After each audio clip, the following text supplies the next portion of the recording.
Hey there, this video is for nurses and nursing students, and then we talk about the transportation of fluids around the body, and we also talk a little bit about hypertonic, isotonic, and hypotonic fluids. So without further ado, here it is. We're talking about transportation of fluids. Talking about the movement of fluid and substances within the body. And there's two ways that this can be done, either via passive transportation or active transportation. So first we're going to focus on passive transportation. And that can be done three ways. First is via diffusion, and diffusion is typically known as how substances are going to move across a semi-permeable membrane until they're evenly distributed. So you can think about it, say you have your semi-permeable membrane right here, and then you have CO2 on one side, 3 molecules, and then 1 CO2 on the other. And just to equal out this concentration, one of these is going to move over this way via passive diffusion and equal out that concentration. So again, they're going to pass through a semi-permeable membrane, right, because it's passive, so there's no energy being used, so it's got to just be a simple process, and the semi-permeable membrane allows things to pass through. And as these molecules are mixing or moving around, they're going to be bouncing off each other and causing a mixture of the plasma and the fluids within the body. So what moves via diffusion? What moves this way? I like to think of it as small molecules and gases. So you're going to have O2 and CO2. You can think about that, especially in the lungs, when you take a breath in and the blood is passing by the alveoli. CO2 and O2 is going to passively exchange via diffusion. And then small ions as well. So ions are going to be electrically charged particles. Water can pass this way, and glucose. You're going to see water and glucose pass via other ways as well. So I like to really remember that the gases are going to be via diffusion, definitely oxygen and CO2. The next form of passive transport is osmosis.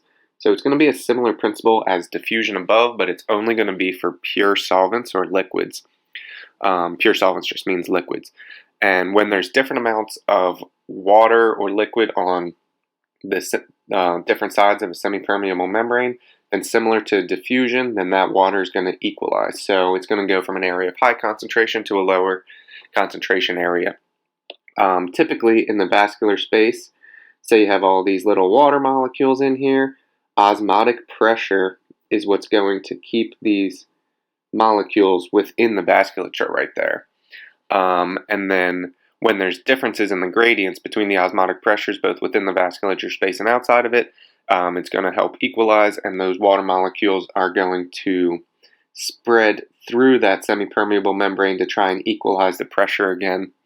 And osmosis, really, I like to think of it just as water, how water moves via passive transportation.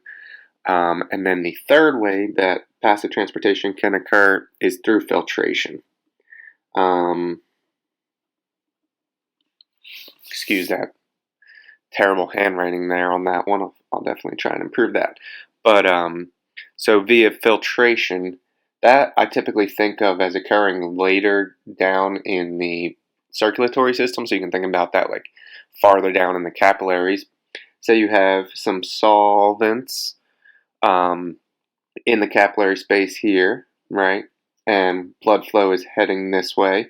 So as that pressure from the heart pushes at the end of the cardiovascular system, and there's a pressure coming behind these fluids, they're going to start to leak out almost like they're being pushed through a filter into the interstitial space. And that's really how water and electrolytes are pushed through the membranes and then finally absorbed, at some point absorbed in by the cells. So filtration, remember, has a backwards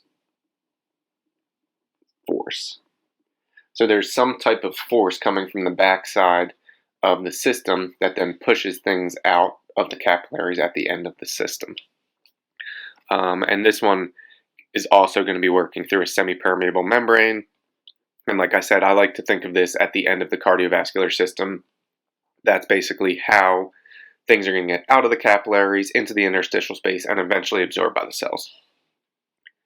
The second type of movement of fluids is called active transportation. And this is going to require energy. That's the big thing. Just think about it. If you're being active, you're going to need some energy. Passive, you're not going to need energy. What type of energy does it use? It uses the typical source for the body, and that's ATP. This can be done to move molecules regardless of both their charge and their concentration.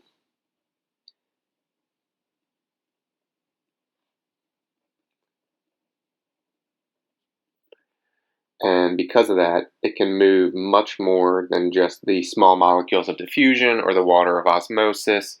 You're going to really think about this as larger molecules. So amino acids, that just sounds large, right? Iron, that just sounds large as well. Hydrogen, that one doesn't sound as big, just one that you're going to have to memorize. Sodium and potassium, and we'll get into this at some point, but you can remember the sodium-potassium pump, and that's going to require energy, obviously, to work if there's some type of pump.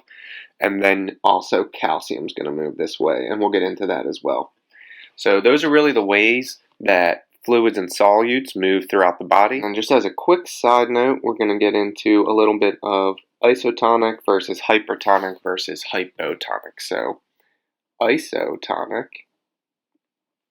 we have our cell here, there's 2 particles in there, and there's 2 particles on the outside. So the cell's concentration is the same as the solution on the outside. Hypertonic is going to be slightly different, and that is basically when the surrounding solution has greater concentration than the stuff within the cells. So, say you have 3 particles out here, and then 1 in here. So basically the fluid from these cells is going to leak out to try and dilute, and then what's that going to do is leave cellular dehydration. So the cells are going to shrink. And you can think about that. So you have really, really concentrated blood outside the cells. In order to try and dilute some of that concentration, the fluid leaves the cells, goes into the interstitial space, and then dehydrates and shrinks the cells. And then the last is hypotonic. And what that means is you have not many particles outside and a lot inside.